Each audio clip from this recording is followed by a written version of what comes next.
Hello बच्चों, आप सभी का हमारे चैनल पर स्वागत है, अभिनंदन है। चलिए इस वीडियो को हम आगे ले जाते हैं। अभी आप भी जो है पेन कापी तैयार रखिएगा। हमने पिछले वीडियो में एंजाइम की क्रियाविधि देखी थी। ठीक, एंजाइम्स जो होते हैं एक जैव उत्प्रेरक होते हैं जो जटिल नाइट्रोजनी कार्बनिक यौगिक के बने होते हैं। उच्च द्रव्यमान वाले प्रोटीन अणु कोलाइडी विलयन बनाते हैं और ये कोलाइडी विलयन ही जो है प्रभावी उत्प्रेरक होते हैं। ठीक, जो उत्प्रेरक या एंजाइम जो होता है इसकी ताकत बहुत अधिक होती है। 1 मिनट में ये 10 लाख तक अणुओं का जो है पाचन कर सकती है। तो यहाँ पे बात आती है कि एंजाइम्स जो होता है जब उच्च अणु द्रव्यमान वाले प्रोटीन अणु जो होते हैं वो कोलाइडी विलयन बनाती हैं, तभी वहां जो है एंजाइम अपना काम करना शुरू कर देता है, उत्प्रेरण काम शुरू कर देता है। तो आज हम उसी कोलाइड को समझेंगे कि ये कोलाइड विलयन होते क्या है। ठीक, तो ठीक है। तो यहाँ पे एक शब्द आया कोलाइड। कोलाइड जो होता है यह एक पदार्थ नहीं है, बल्कि यह पदार्थ की एक अवस्था है जो कि कणों के आकार पर निर्भर करती है। ठीक है, तो आज का हेडिंग लगाइए, क्या आप सीखेंगे अपन कोलाइड, है ना। देखते हैं किसे कोलाइड कहेंगे, किस तरीके से होगी। ठीक, शुरू करते हैं कोलाइड से। कोलाइड, ये कोलाइड जो होता है यह कोई पदार्थ नहीं है, यह कोई पदार्थ नहीं है, बल्कि पदार्थ की एक अवस्था है। पदार्थ की एक अवस्था है, या कोलाइड नहीं है, पदार्थ की एक अवस्था है। और ये अवस्था किस पे निर्भर करती है? कणों की आकार पर निर्भर करती है। अवस्था है जो जो कणों के आकार पर निर्भर करता है, आकार पर निर्भर करता है। ठीक, कोलाइड जो है यह कोई पदार्थ नहीं होता, बल्कि पदार्थ की एक अवस्था होती है। और ये किस पे निर्भर करेगा? टोटली जो कण या अणु है उनके आकार पे निर्भर करता है। ठीक है, समझ में आ रहा है। अभी हम देखेंगे इनके कणों के आधार पर इसको अलग अलग करके कि कण अगर छोटे हैं तो क्या होगा, मीडियम है तो क्या होगा, बड़ा होगा तो क्या होगा। तो ये कोलाइड है और कोलाइड अवस्था में ही एंजाइम्स जो है काम करते हैं। ठीक है, चलिए आगे देखते हैं। कोलाइड को लिख लीजिए, क्योंकि मुझे अब ज्यादा जगह चाहिए रहेगा तो एक साथ मैं उसको लिखूंगा। ओके, ठीक। एक चीज और समझ सकते हैं, जैसे विलयन की बात करें, इस विलयन की बात करें तो विलयन निर्माण में विलेय काम आता है और एक विलायक। ठीक, एक विलेय काम आता है और दूसरा विलायक। विलेय जो होती है नॉर्मली हम कहते हैं कि जिसकी मात्रा कम है वह विलेय है और जिसकी मात्रा अधिक है वह विलायक है। जिसकी मात्रा कम है वह विलेय, जिसकी मात्रा अधिक है वह विलायक। ठीक, वैसे अगर हम कोलाइड की बात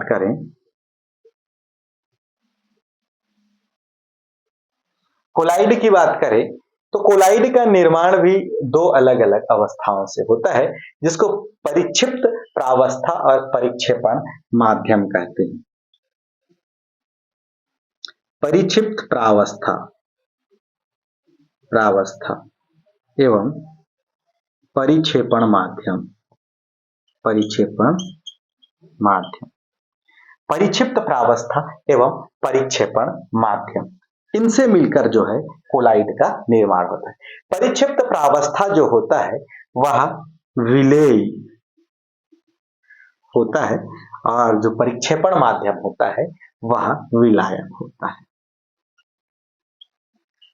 ठीक है, इस तरीके से हम जिस तरीके से हम विलयन में विलेय और विलायक में डिवाइड करते हैं, उसी तरीके से कोलाइड में परिक्षिप्त प्रावस्था जो विलेय होता है, और परिक्षेपण माध्यम जो विलायक होता है। इससे हम इसको विभाजित करते हैं। ठीक, चलिए अब इसको स्क्रीनशॉट ले लें।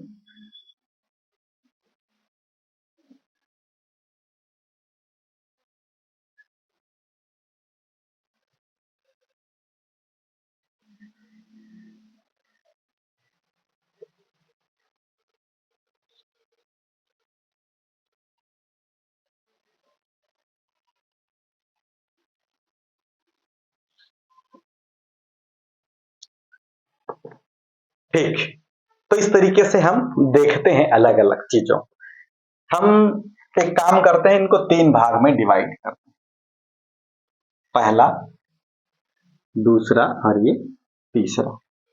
दिखाई देना चाहिए यहां तक, कुछ ज्यादा हो गया, इसको थोड़ा कम कर देते हैं। लो, यहां तक। सबसे पहले अगर हमारे पास नमक हो, क्या हो, नमक हो, नमक को लेते हैं और नमक को ले जाकर हम पानी में घोलते हैं, है ना। नमक लिया हमने, पानी में ले जाके घोल दी। ठीक है भाई, ओके। नमक को हमने ले जाके पानी में घोला। एक दूसरा ले लेते हैं जिसमें दूध रहे, या फिर रक्त रहे, या फिर क्रीम हो। जैसे आप देख सकते हैं, तो फिर दूध हो, है ना। ठीक, ये दूध ले सकते हो, या फिर ले सकते हो रक्त, ओके, या फिर जो क्रीम होता है उस क्रीम की बात करें, है ना। इनमें से किसी को भी ले लें ये पदार्थ। फिर और क्या करें, मिट्टी या रेत लें, मिट्टी या फिर रेत, मिट्टी या फिर रेत, इसको ले जाके क्या करना है, पानी में घोलना है। सबसे पहले वाले में हमने लिया, नमक को पानी में घोल दिया तो ये घुल गया। अब देखेंगे, दूध लो, चाहे रक्त लो, चाहे क्रीम लो, ठीक, या फिर अगला मिट्टी, तीसरा कॉम्बिनेशन जो मिट्टी लो, मिट्टी को ले जाके पानी में घोलो, या रेत लो, रेत को ले जाके पानी में घोलो। तो आप देख पाएंगे कि नमक पानी में पूरी तरीके से घुल जाता है। ठीक, घुल जाता है, और इसके कण हमको अलग से दिखाई नहीं देते हैं। कणों का आकार 1 नैनोमीटर से कम होता है। इसमें, इस मिश्रण में जो होता है, इस मिश्रण में कणों का आकार, कणों का जो आकार होता है वह 1 नैनोमीटर से कम होता है। कणों का आकार 1 नैनोमीटर से कम होता है। ठीक है, जब हमने नमक ले जाकर पानी में घोला, या शक्कर ले जाकर पानी में घोला, तो इसमें कणों का आकार 1 नैनोमीटर से क्या होता है, कम होता है। ठीक है भाई। अब यहां पर दूध, रक्त या क्रीम में जो कण होते हैं, है ना, जो मिश्रण में इनके कण जो होते हैं, ये कणों का आकार 1 नैनोमीटर से 1000 नैनोमीटर के बीच में होते हैं। इनमें जो कण हैं, इन कणों का आकार, कणों का आकार 1 नैनोमीटर से 1000 नैनोमीटर के बीच में होते हैं, के बीच में होते हैं। ठीक है, समझ आ रहा है। इसमें कणों का आकार क्या होगा, 1 नैनोमीटर से 1000 नैनोमीटर के बीच के होते हैं इसके कण, दूध के कण, रक्त के कण, या फिर क्रीम के। ओके, जबकि मिट्टी को हम पानी में घोलते हैं, रेत को पानी में घोलते हैं, तो यहां पे जो मिश्रण बनता है, इसमें मिश्रण में जो कणों का आकार होता है वह 1000 नैनोमीटर से अधिक होता है। कणों का आकार, कणों का आकार 1000 नैनोमीटर से भी अधिक होता है।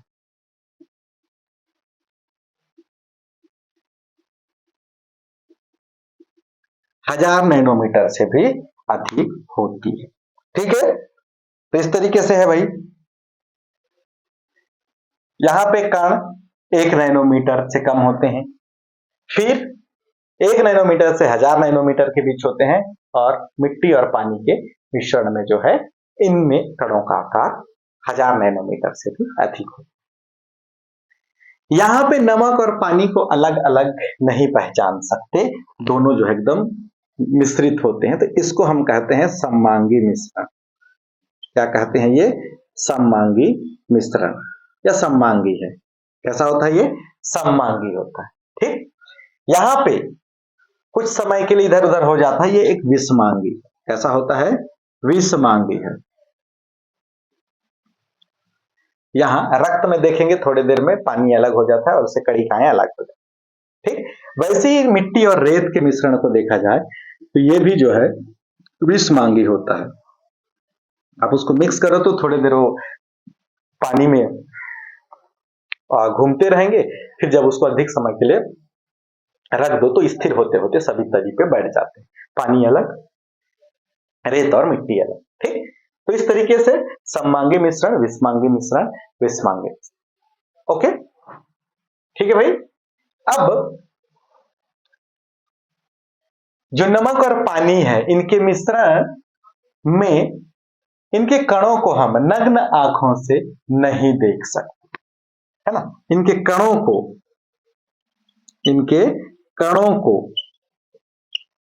नग्न आंखों से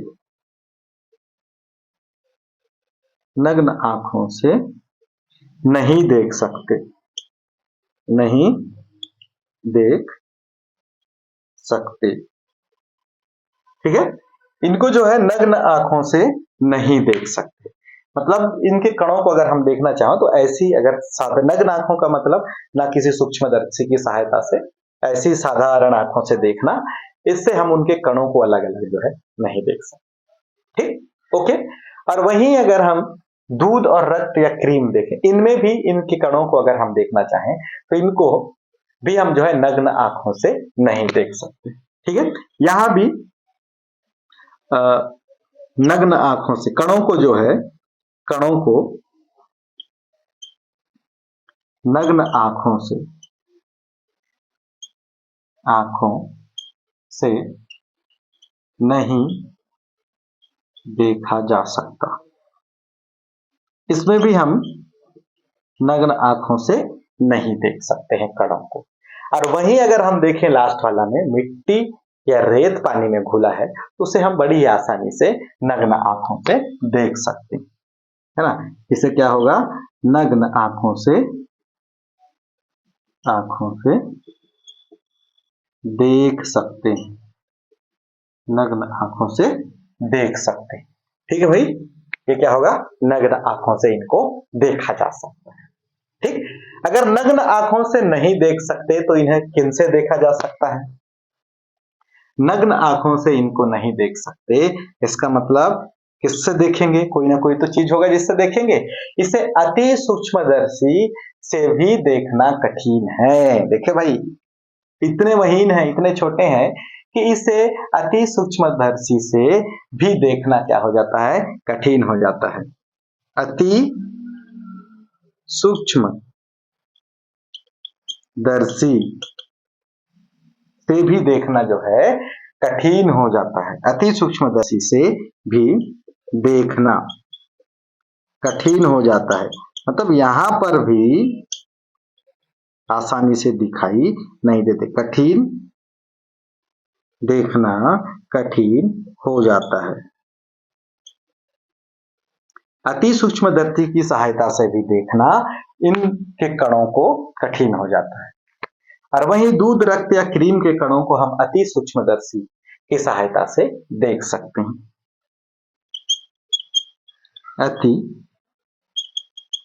सूक्ष्मदर्शी की सहायता से देख सकते हैं। अति सूक्ष्मदर्शी की सहायता से हम इनके कणों को देख सकते हैं। ठीक, और मिट्टी और पानी के, इसको तो हम नग्न आंखों से ही देखा जा सकता है ना। सूक्ष्मदर्शी की आवश्यकता यहाँ पे नहीं होती, सूक्ष्मदर्शी की आवश्यकता नहीं होती, इनको नग्न आंखों से ही देखा जा सकता है। ठीक है भाई, उनको नग्न आंखों से ही देखा जा सकता है, सूक्ष्मदर्शी की आवश्यकता नहीं होती।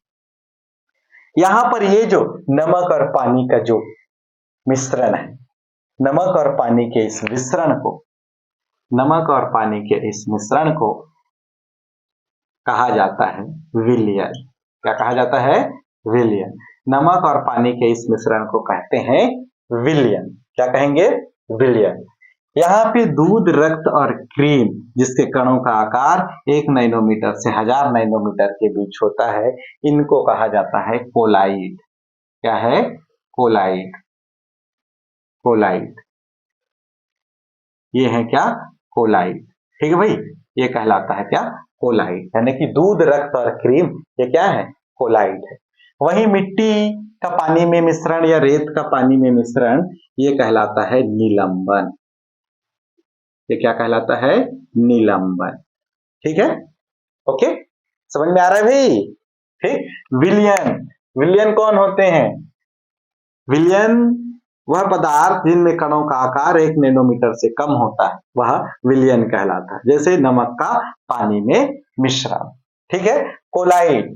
कोलाइड जिसमें कणों का आकार 1 नैनोमीटर से 1000 नैनोमीटर के बीच होता है, उन्हें कोलाइड कहते हैं। जैसे दूध, रक्त और क्रीम, ये कोलाइड है। निलंबन, कणों का आकार 1000 नैनोमीटर से अधिक हो ऐसे मिश्रण को निलंबन कहते हैं। जिसे मिट्टी का पानी में मिश्रण, रेत का पानी में मिश्रण। ठीक है, तो ये विलयन हो गया, ये कोलाइड हो गया, वो निलंबन हो गया। ठीक। विलयन, कणों का आकार 1 नैनोमीटर से कम, इनका उदाहरण नमक और पानी। कोलाइड के कणों का आकार 1 नैनोमीटर से 1000 नैनोमीटर के बीच, उदाहरण दूध, रक्त और क्रीम। निलंबन, कणों का आकार 1000 नैनोमीटर से अधिक, मिट्टी का पानी में मिश्रण या रेत का पानी में मिश्रण। ठीक। विलयन सममांगी मिश्रण होता है, कोलाइड विषमांगी मिश्रण होता है। क्या है? विषमांगी मिश्रण होता है। और वही निलंबन भी जो होता है यहाँ विषमांगी मिश्रण होता है। ठीक है। विलयन जो होते हैं, इनके कणों को नग्न आंखों से नहीं देख सकते। वहीं कोलाइड के कणों को भी नग्न आंखों से नहीं देखा जा सकता। निलंबन के कणों को नग्न आंखों से देखा जा सकता है। विलयन के कणों को देखना अति सूक्ष्मदर्शी से भी कठिन हो जाता है, जबकि कोलाइड के कणों को देखना अति सूक्ष्मदर्शी से देखा जा सकता है। और निलंबन के कणों को देखने के लिए सूक्ष्मदर्शी की आवश्यकता नहीं होती, इन्हें नग्न आंखों से ही देख सकते हैं। तो आप पहचान लेंगे कि ये कोलाइड है। कोलाइड जिसमें कणों का आकार 1 नैनोमीटर से 1000 नैनोमीटर के बीच होती है। दूध, रक्त और क्रीम विषमांगी मिश्रण होता है, कणों को नग्न आंखों से नहीं देखा जा सकता, अति सूक्ष्मदर्शी की सहायता से देखा जा सकता है। तो इसी अवस्था में जो होते हैं एंजाइम अपनी उत्प्रेरण क्षमता का प्रदर्शन करते हैं। चलिए स्क्रीनशॉट ले लीजिए।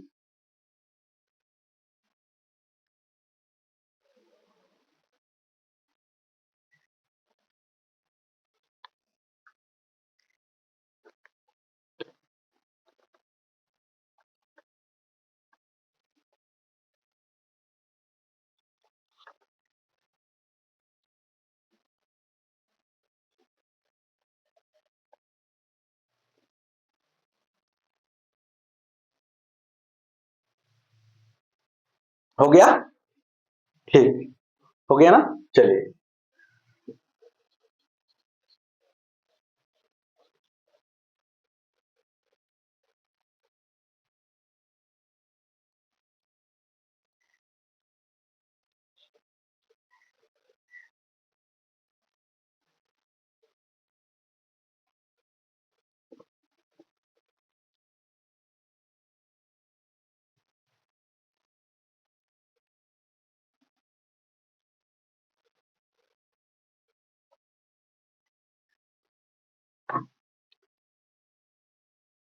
तो ये थे विलियन, कोलाइड और निलंबन।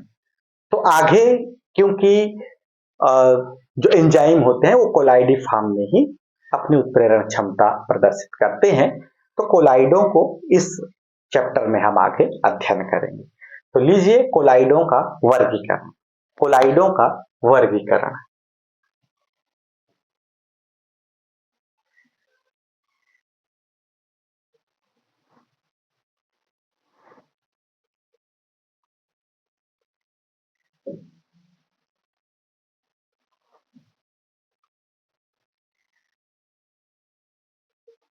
कोलाइडों का वर्गीकरण। कोलाइडों का वर्गीकरण, कोलाइड जो होता है उसमें परिक्षिप्त प्रावस्था और परिक्षेपण माध्यम, इन्हीं की भौतिक अवस्थाओं के आधार पर हम इनका वर्गीकरण करेंगे। ठीक है, कोलाइडों का वर्गीकरण परिक्षिप्त प्रावस्था, परिक्षिप्त प्रावस्था एवं परिक्षेपण माध्यम की भौतिक अवस्थाओं के आधार पर, भौतिक अवस्थाओं के आधार पर ये वर्गीकरण जो है परिक्षिप्त प्रावस्था और परिक्षेपण माध्यम, परिक्षिप्त प्रावस्था और परिक्षेपण माध्यम के भौतिक अवस्थाओं के आधार पर कोलाइडों का वर्गीकरण करना हम इस पार्ट में अभी सीखेंगे। ठीक है, ओके, तो चलिए इसको एक चार्ट के माध्यम से सीखते हैं, जिससे सभी के सभी एक ही चार्ट में बन जाएंगे और हमको समझने में आसानी। सबसे पहले क्रमांक, क्रमांक, ठीक, क्रमांक के बाद परिक्षिप्त प्रावस्था, परिक्षिप्त प्रावस्था, परिक्षिप्त प्रावस्था, परिक्षिप्त प्रावस्था के बाद परिक्षेपण माध्यम, परिक्षेपण माध्यम, परिक्षिप्त प्रावस्था, परिक्षिप्त प्रावस्था के बाद परिक्षेपण माध्यम, परिक्षेपण माध्यम के बाद कोलाइड का प्रकार, किस प्रकार का कोलाइड बनेगा, कोलाइड का प्रकार, फिर इस प्रकार के कोलाइडों का उदाहरण। ठीक, तो इस तरीके से हम सीखेंगे क्रमांक, परिक्षिप्त प्रावस्था, परिक्षेपण माध्यम, इनकी अवस्थाओं, है ना, परिक्षिप्त प्रावस्था और परिक्षेपण माध्यम की भौतिक अवस्थाओं के आधार पर हम इसको सीखेंगे। ठीक, समझ में आ रहा है ना। परिक्षिप्त प्रावस्था किसको दर्शाता है, विलेय को दर्शाता है, और माध्यम किसको दर्शाता है, ये विलायक को दर्शाता है। ठीक है, ओके, चलें, समझ में आएगा। ठीक है, चलिए नंबर 1, अगर परिक्षिप्त प्रावस्था, यानी यहां पे लिख दिए रहता हूं विलेय, समझने के लिए भाई, लेकिन आपको समझना किस रूप में है, परिक्षिप्त प्रावस्था, ये विलेय, परिक्षेपण माध्यम मतलब विलायक। ठीक है, ये समझने के लिए है, लेकिन आपको किस रूप में लेना है, परिक्षिप्त प्रावस्था और परिक्षेपण माध्यम। अगर परिक्षिप्त प्रावस्था यानी कि विलेय जो विलित होने वाला है, परिक्षिप्त प्रावस्था कैसा हो, ठोस हो, परिक्षिप्त प्रावस्था आपके पास अगर क्या है, ठोस है। ठीक, तो परिक्षिप्त प्रावस्था को परिक्षेपण माध्यम ठोस में अगर मिलाते हैं, ठोस को ठोस में मिलाते हैं, ठीक, ठोस को ठोस में मिलाते हैं तो जो कोलाइड बनता है यह ठोस साल बनता है। साल समझते हैं, जेल, ठोस साल, इसको जेल बोलते हैं, ठोस साल बनता है। ठीक, ये जो ठोस साल है, जिसको परिक्षिप्त प्रावस्था ठोस हो, परिक्षेपण माध्यम ठोस हो, तो बनने वाला जो कोलाइड है वह ठोस साल बनता है। और ये ठोस साल के उदाहरण है रंगीन कांच और रत्न। उदाहरण कौन है, रंगीन कांच एवं रत्न। ठीक है भाई, तो किसके उदाहरण हैं ये, जब परिक्षिप्त प्रावस्था ठोस हो, परिक्षेपण माध्यम भी ठोस हो, उस समय जो साल बनता है वो ठोस साल बनता है और वह रंगीन कांच या फिर रत्न होता है। ठीक,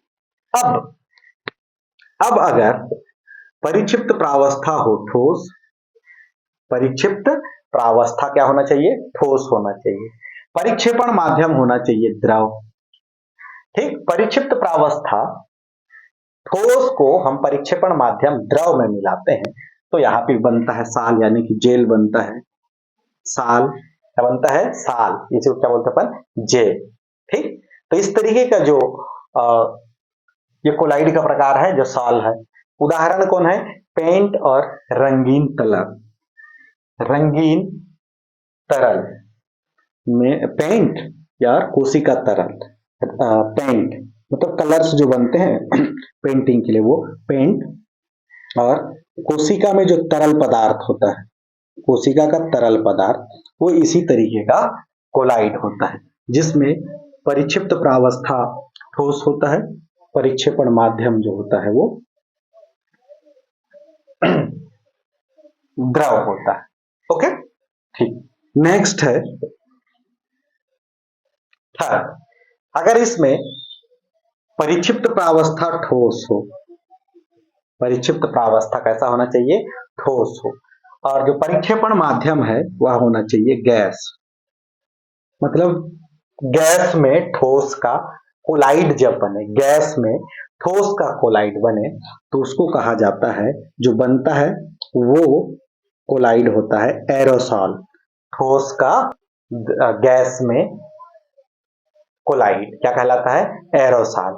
एरोसॉल मतलब होगा धुआं, इसका उदाहरण होगा धुआं या फिर धूल, एरोसॉल का उदाहरण। ठीक है, ओके। चौथा, अब क्या है, जो परिक्षिप्त प्रावस्था है वह द्रव, परिक्षिप्त प्रावस्था द्रव हो, परिक्षेपण माध्यम हो ठोस, क्या हो, ठोस। यानी कि द्रव का ठोस में कोलाइड, द्रव का ठोस में कोलाइड। ठीक, ये जो साल है, कोलाइड है, अच्छा कोलाइड है, साल मतलब कोलाइड। ठीक, ये जेल, इस तरीके से जेल, जेल जो है ना वो भी साल है ना। द्रव का ठोस में जो कोलाइड बनता है उसको जेल या सॉल बोलते हैं। ठीक, इसके उदाहरण हो सकते हैं पनीर तथा जेली।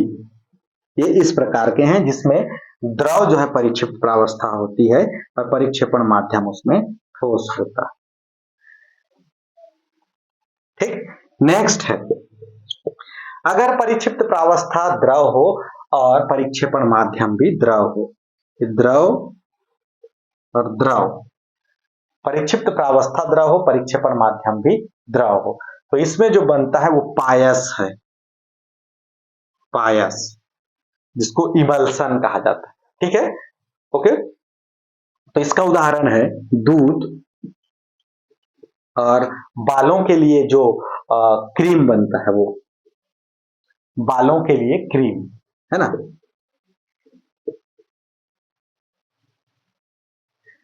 जो भी बालों में लगाने वाले जो होते हैं वो इस तरीके क्या है, ये द्रव का द्रव में कोलाइड, द्रव का द्रव में कोलाइड। ठीक है भाई, नेक्स्ट, अब यहां पे परिक्षिप्त प्रावस्था, परिक्षिप्त प्रावस्था जो है द्रव हो, परिक्षिप्त प्रावस्था द्रव हो, परिक्षेपण माध्यम जो हो वो गैस हो, परिक्षेपण माध्यम गैस हो, यानी कि द्रव का गैस में कोलाइड, द्रव का गैस में कोलाइड। तो ये जो होता है यह भी एक एरोसॉल होता है, इस तरीके का है, एरोसॉल टाइप का, एरोसॉल कोलाइड होता है। जो एरोसॉल जो होता है ये बादल और कोहरा, इसके उदाहरण कौन है, बादल तथा कोहरा, बादल तथा कोहरा।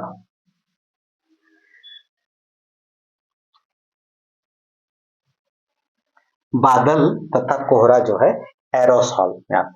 ठीक, नेक्स्ट, अब जो है परिक्षिप्त प्रावस्था हो गैस, ठीक, परिक्षेपण माध्यम हो ठोस, यानी गैस का ठोस में कोलाइड, गैस का ठोस में कोलाइड, तो ये होता है, ये भी बनता है क्या, ठोस साल, ठोस साल, ठोस साल, ठोस साल। इसका उदाहरण जो है फेम रबर और प्यूमिस पत्थर, फेम रबर, फेम रबर और प्यूमिस पत्थर।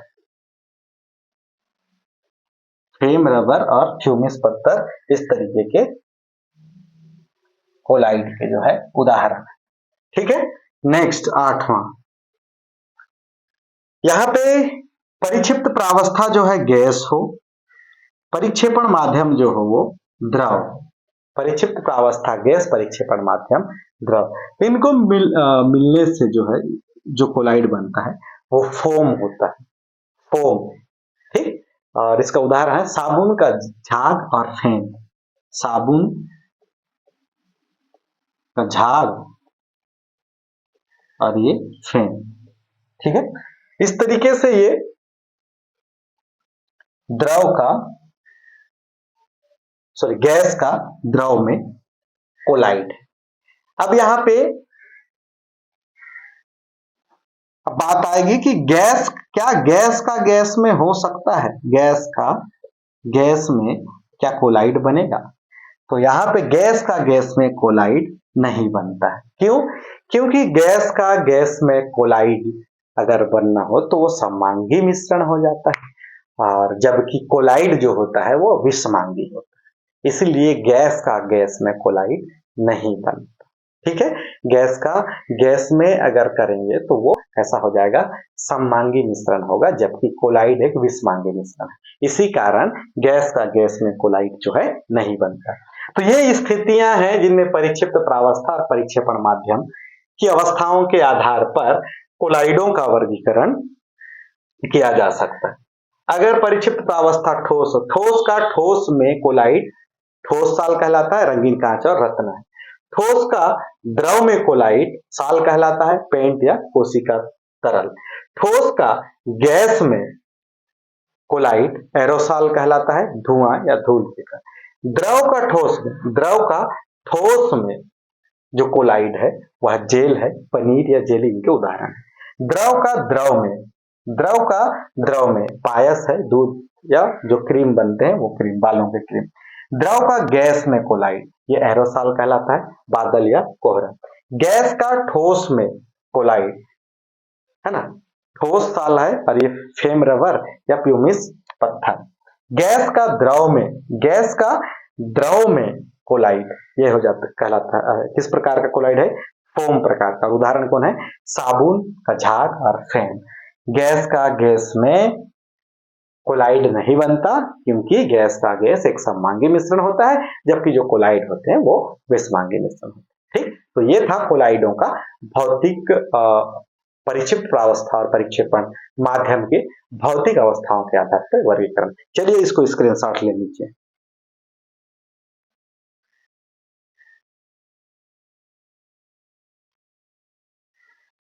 ठीक, तो ये था भाई इसका वर्गीकरण। तो आज के वीडियो में बस इतना ही। एक बार दोबारा देख लीजिए अगर समझ ना आए तो, और इसको समझने की कोशिश करें। ठीक, तो अगले दिन हम एक नए वीडियो के साथ आपके साथ फिर से मुलाकात होगी। तब तक के लिए आप सभी से विदा लेते हैं। जय हिंद, जय भारत।